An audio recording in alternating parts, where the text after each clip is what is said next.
Hey guys, it's interesting noting my evolution in the way I consult with patients over the years. More recently, I've been discussing pillars of health, and I describe our bodies as being a product of the cosmic soup that we're immersed in. You know, vast majority of our bodies are water. 65 to 70% of our body's water. A huge amount of it is minerals, especially in our bone and our skeletal system, and amino acids and various other things, you know. So really we're a product in terms of our physical body of everything that is contained within the cosmos. A lot of the minerals are degradation products from dying stars, basically. You know, for instance, calcium in our bones, the iron in our blood is a product of dying stars. So it's really quite majestic, the human body, and the materials that go into that. So when I speak on health, the way I've been describing it to people is there's the physical system, the cosmos, and everything within it. In terms of Earth, we contain the soil, and all food comes from the soil, whether it's plant-based or animal-based.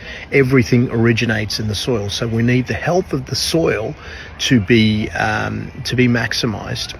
Our water systems are so important to us as well, and it's very interesting here in Australia. There's been a lot of press about the quality of our drinking water that's coming through the town water systems, with contamination with microplastics and various other things. To me, it's also very interesting that a huge proportion of rainwater, in especially our agricultural communities, contains the very chemical that is used in huge amounts in agriculture, which is Monsanto's glyphosate or Bayer's glyphosate.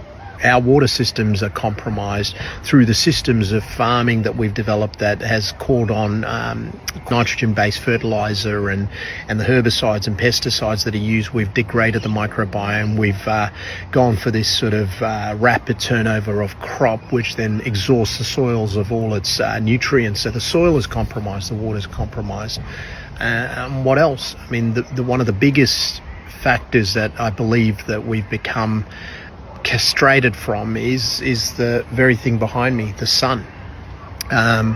There has to be an element of reverence given to the sun, right? And light contains the information that seeds life on the planet below. So the way I generally start my mornings is under the sun. I try and maximize that as much as possible, and I've developed a reverence and a love for the sun, just like many ancient cultures did before me. So there are your main constituents of the human body, and how it is a microcosm of the greater macrocosm, which is the cosmological soup that we're within, the universe, basically. One important thing that I end on for those that I believe are ready to kind of hear it is there is that which is within the cosmos, our physical body, and then that which is outside the cosmos, our consciousness, our awareness, our soul, our spirit. Don't know what you'd call it. So I think the pillars of health are supported by many things, and it is important to have a relationship to that which is outside your cosmos, which I think is your soul. And think about the incorporeal realm as much as we do the corporeal realm. So you see a lot of people in the health space or wellness space discuss the concepts of health, but very few will speak on the metaphysical aspects of what it is to be a human.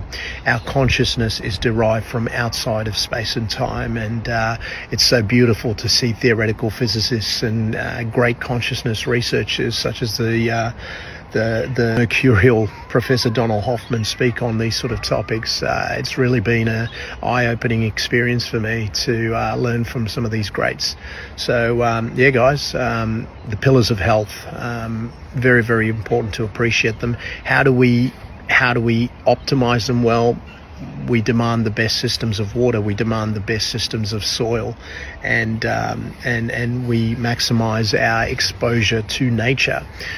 In terms of how we go about demanding that which goes into our gut, I think it all comes back to connection with your producers, guys. Connection with your producers, and one of the most effective strategies, I believe, for your water is perhaps the reverse osmosis filters, which unfortunately filters everything out, including the minerals. So there is a mineralization point that might be needed for your drinking water. So stay safe, and thank you.